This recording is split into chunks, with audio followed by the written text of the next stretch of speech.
this cartoon. They can't take old Dr. Jordan Brady to jail if he's not even real. Oh, shit. Looks like I'm real again, and looks like we're in a Terminator situation where my lab coat didn't travel between dimensions. Anyway, looks like you're watching another normal-ass live-action episode of Your Brain on Crack that is sometimes accused of being too animated as is, and the only show on Crack still technically maintaining a subtle background story about how I cut a dude's head off and then later escaped from jail. So today, I'll honestly just straight up illegally diagnose. Remember when Disney movies were filled with nothing but joy and childlike wonder until those sick sadists at Pixar came in and started murdering the barren wives of old men for our not quite amusement? Yeah, you forgot about her being unable to bear children, didn't you? Well, anyway, Disney movies were depressing long before Pixar showed up. They were just a little better at sneaking it in the background. If you remember one scene from Who Framed Roger Rabbit, it's probably the one where the villainous Judge Doom dips an adorable cartoon shoe into some cartoon-killing acid called the dip, which is very effective. It's a scene I've been trying to delete from my mind for well over a decade, and before you leave a comment, no, Jessica Rabbit's boobs doesn't count as a scene. I said it was. No, it's all right. But how could this legendarily tragic moment be any worse? I mean, did Judge Doom also force Mr. Shoe's wife onto Doom's sweaty bare feet after killing her husband? Or did he tie Shoe's children's laces together, crippling them for life? Actually, it's worse. Way worse. Yeah. Think back to the only other times we see cartoon characters die in this movie. In a scene that looks like the guy from The Raid directed a Three Stooges short, protagonist Eddie Valiant kills a bunch of Doom's henchmen weasels by literally making them laugh themselves to death. Thankfully, the weasels apparently managed to get right with God because from their corpses rise ghostly angels that fled away to heaven. However, when Eddie kicks another weasel and the ball so hard it flies into a vat of Doom's acid, there's no angel. The same thing happens to Doom, a closeted cartoon, when he himself gets the acid treatment. This is also true of the shoe. Last one day, shoe. Hey, boss. Surely that innocent clog was more worthy of Jesus' embrace than a couple of literal weasels and a guy with the last name Doom. Surprise! The implication here is that Doom sludge burns away not only a cartoon's body, but their freaking soul. It's like reading a Harry Potter book for a Seventh-day Adventist.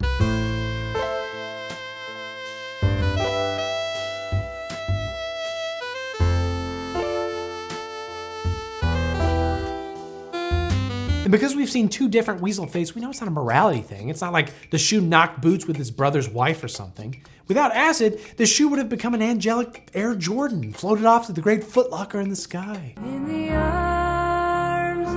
But he doesn't. So the only other explanation I can think of is that the acid doesn't kill cartoons so much as it dissipates their still conscious molecules, which now live in perpetual agony at the bottom of that barrel for eternity, kind of like the freaking pig head that melts down the drain. That poor murdered shoe is burning in hell one way or another. I just don't believe it. I won't believe it. I can't believe it. I shan't believe it. You know what? Screw it. I actually do want to talk about some messed up Pixar movies that snuck some terror in through the back door. No. See, the world of Cars is pretty much exactly like our own, but with one key difference. Humanity has been replaced by sentient cars who murder the ozone layer with every breath. Other than that, same shit, different body shapes, all the way down to porn stashes. Now consider the backstory of one fart breather. Sarge is an army jeep who was built for war, or born for war, or bred for war? Specifically World War II. When I'm finished with you, you'll have places you didn't know you had. His primary purpose was slashing the tires and fuel lines of German Panzers, and according to the Blu-ray extras, Sarge just loves talking about his World War II days. Like the time his tank friend lost his track in the Battle of the Bulge and Sarge had to tow him to safety. But that means that even the battles in Cars are the same.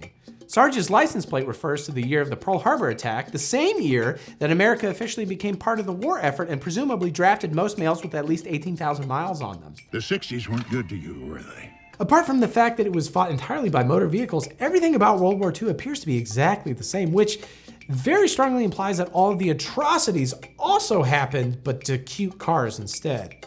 That means Nazi Volkswagens rounding up poor innocent Opels and sending them to the scrap heap. Vintage Mazdas, their paint still scarred with radiation burns some 60 years after the Nagasaki and Hiroshima bombings. I mean, even airplanes are sentient in this universe, which means some of them personally dropped those bombs. I mean, picture it. Cutesy cartoon bombers all screwed up inside trying to drink away the screams and failing. Always failing. After that, I just couldn't bring myself to fly again. So don't be surprised if Cars 4 sports an oblique reference to Russian gas trucks interfering in national elections or a global pandemic exacerbated by Ford F-150s refusing to replace their air filters or whatever. And that might sound a bit dark for a kid's movie, but Disney has to keep the world of Cars internally consistent or I will complain about it. Again. I think I touched a nerve.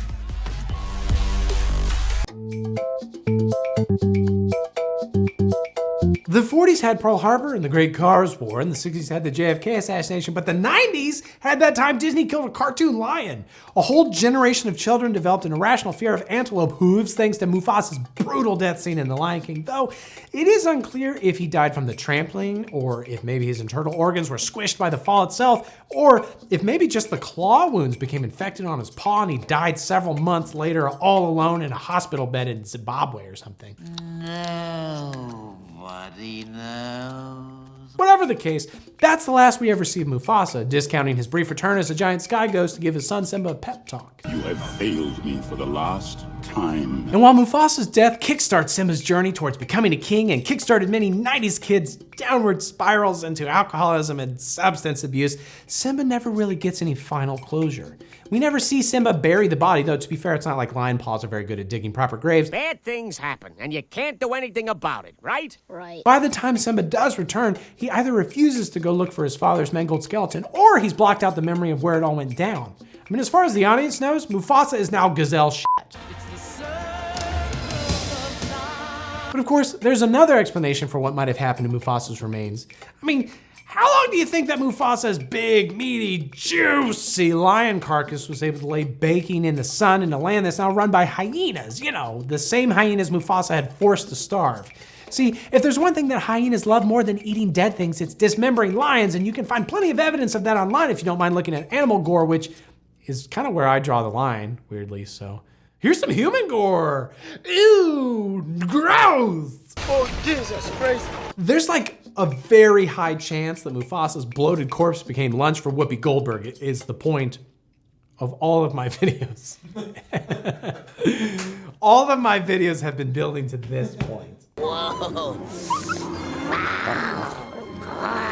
As for the non-edible parts of his body, well, it might not be a coincidence that we later see Mufasa's trusted advisor get trapped in a ribcage that's suspiciously close to the size of a lion's torso, like specifically Mufasa's lion torso. I've got a lovely bunch of coconuts, diddly-dee. I mean, if you think about it, this would be kind of like if Joe Biden forced Mike Pence to live in a tent made out of Trump's skin behind the White House. So there's an image for the rest of your week. No, anything but that.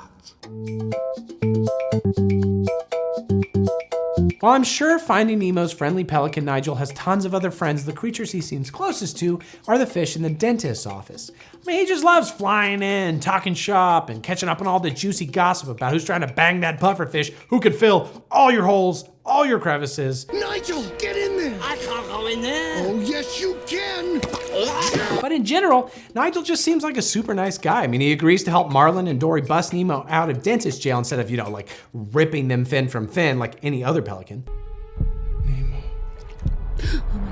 However, unbeknownst to Nigel and Marlin, Nemo was already planning an escape of his own. When Nigel and Marlin arrive, they see Nemo floating upside down and looking for all the world like a dead-ass fish. Of course, Nemo was only faking it so he'd get flushed down the toilet into sweet, stinky freedom, but Nigel doesn't know that. What did I miss in my life? And while Marlin eventually reunites with Nemo, Nigel never learns the truth. Discounting a short cameo in the credits, which is probably not canon because birds can't breathe underwater, the last time we see Nigel, he's telling Marlin in a very Jeffrey Rush voice, "I'm so sorry, Marlin." Not you, we named the monkey. Marlin.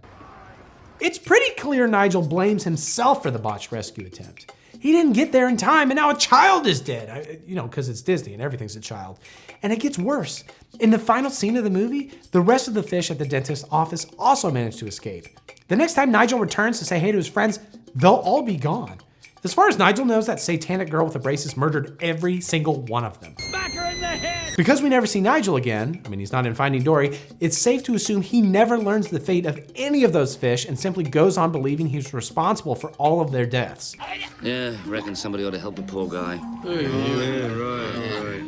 Nigel probably ends his life a few years later by drinking himself into a stupor and drowning in the Pacific Ocean. I cannot wait for the Disney Plus original Finding Nigel's waterlogged cadaver washed up on the shore.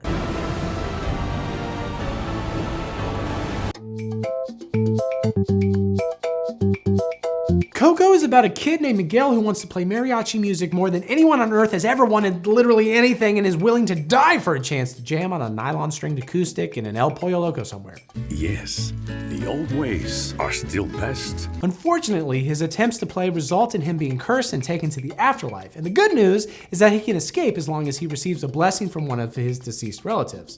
So after meeting one who asks for him to stop playing music, to which Miguel obviously chooses, no, send me to more Deathscape, Miguel meets a guy named Hector who will take him to see another one of his relatives, but only if Miguel agrees to bring a photograph of Hector back to the land of the living with him. Nope. See, the way the afterlife works in Coco is that dead people are allowed to visit the land of the living on the Day of the Dead, but only if their families put up a photograph of them. And this is a rule that only exists in the movie, by the way. So like, don't be worried that that photo of Graham on the mantle is actually a fully functioning portal to hell or whatever.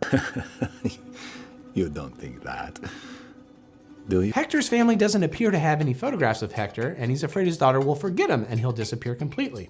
And that's a sweet-ish way of looking at how the afterlife works, as long as it's the modern day or you're super rich. Yeah, almost there. Just further. Nowadays, our phones alone could revive every random stranger that we've met in a bar in the last 10 years, but even just 100 years ago, photographs were expensive as hell. And family photos were only common for the fancy upper class. And even when a family was able to scrape together enough money to purchase a photograph of a loved one, there wasn't really a way to produce tons and tons of copies. So in Coco, if you lose that one photograph, your relative is banished for eternity. I mean, if your clumsy kid accidentally drops it somewhere, goodbye forever, Aunt Brenda. And how did it all work before photographs were invented? I mean, were the dead trapped forever, or could they be summoned via painting? And did it have to be a lifelike painting, or could you just enter the land of the living with the drawing that somebody scribbled on a napkin at Burger King? Because even these days, a realistic portrait will set you back like $15,000. So basically, no matter how you look at it, through most of history, the Day of the Dead was a celebration of rich dead people. Dead poor people needed to just accept that they'd never get to see their living children and or grandchildren again unless they happen to become the protagonists of a Pixar film, and only then a very rare kind of Pixar film, because you're way more likely to be a war veteran car or a deformed director set baby. I don't believe that man's ever been to medical school. Yeah, all right, so covered alcoholism, the Holocaust, and multiple instances of eternal damnation. That feels like a pretty good spread for an episode about kids' movies. It doesn't seem like I'm ever going to be animated again, so I guess I'll just dunk my hand here in this cup of dip. Oh, shit, I'm back! But also, oh, shit, oh! Oh, sweet Jesus, Mary, and Joseph, why? Dear God in heaven!